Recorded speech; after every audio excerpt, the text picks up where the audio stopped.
Make the ground shake.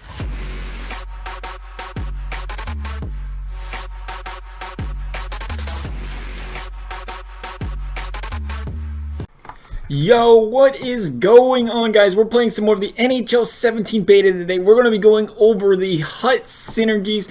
We're going to be going over each one of them for those of you who have not seen the game yet, may not have the beta. And then I'm going to pick two of my favorite ones from each one, from the player and from the team synergies. I'm going to show you the two that I think would be the most effective to try to get for your team. Of course, everybody plays differently, but I think it does help for the most balanced team. So we're going to go ahead and go over them first.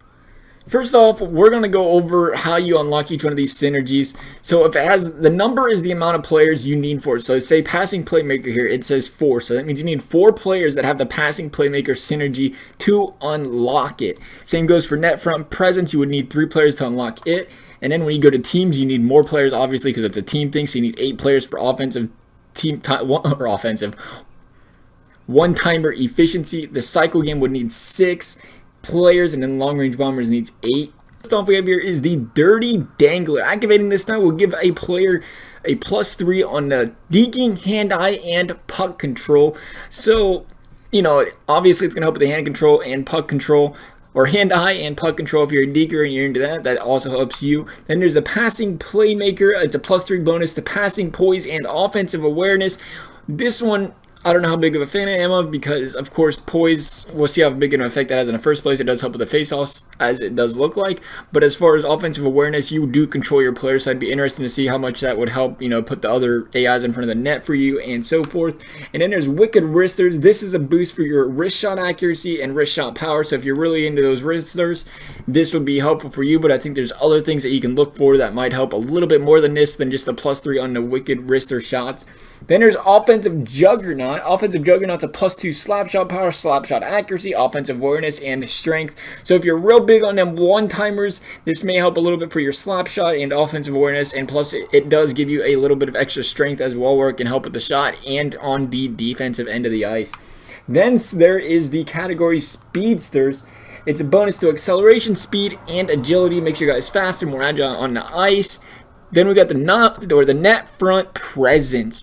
The net front presence gives a +3 bonus to hand-eye, aggressiveness, balance, and strength. Then we get the Faceoff Master. As I said earlier, this is where I thought poise may obviously affect face-offs in this year's game, because it is a +4 bonus to poise and face-offs. So obviously poise, you'd think, have some sort of effect on a face-off, so it wouldn't come with the Faceoff Master synergy. Then we got Relentless Forecheck, a +3 bonus to acceleration, endurance, stick checking, and body checking. So it gives you a little bit more speed, gives you a little bit more endurance, makes you last longer in each period. And then you got the stick checking and body checking, of course, as well. Then you got defensive responsibilities, a +3 to stick checking, body checking, and defensive awareness and balance. Once again, one that'll keep you on your feet and helps with the stick checking and body checking.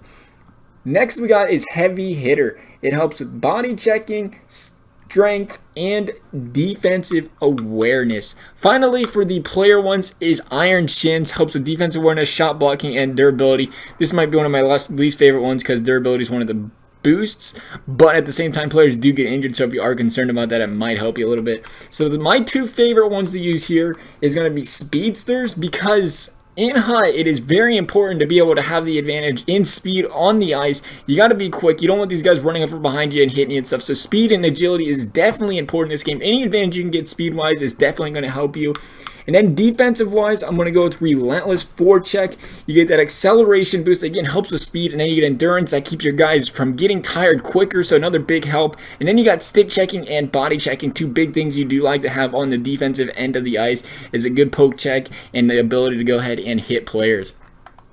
Next, we're going to go over the team synergies. These synergies don't just affect the players that have that specific synergy, but it affects your entire team. So your entire team gets these boosts, not just those players. And this, you get hand-eye, passing, offensive awareness, and slap shot power all get a +3 in one-timer efficiency. So once again, if you're into those one-timers, this will help that out for your entire team. Then you got the cycle games, a +2 bonus to endurance, agility, puck control, and passing. Then we go on to long-range bombers. You get a +3 bonus to slap shot power, slap shot accuracy, and offensive awareness. Coming up next is the tape to tape. This type of style will give you a bonus for passing, offensive awareness, and poise. Coming up next is the team wheel. This style will give every player +3 acceleration, agility, and speed. And then finally, we got 2 more left. We got team shot blocking, which is an agility, balance, shot blocking, and durability bonus. Probably, again, one of my least favorite ones on the Synergies for teams. This would probably be the last one I'd pick, but other people might think differently, might be big on a shot blocking, and again, on the injury. But then finally, it's a trap. The style gives every player a +3 bonus on stick checking, defensive awareness, and discipline. So my 2 favorites, it's kind of similar to the last one. I like to keep the play style the same. Some people might want a little bit more balance, but I think once again it is important that you have a fast team in every way possible. So we're going to go with the team wheel. We're going to try to get, it takes 8 players to get that one. And then we're also going to go with the it's a trap, stick checking, defensive awareness, and discipline. The poke check is very overpowered in most NHL, so we'll see if that's the same this year, and people are a big fan of it, so you definitely need that. Plus defensive awareness and discipline will keep you from tripping the players, and that takes 6 players unlocked, so that gives you 14 points.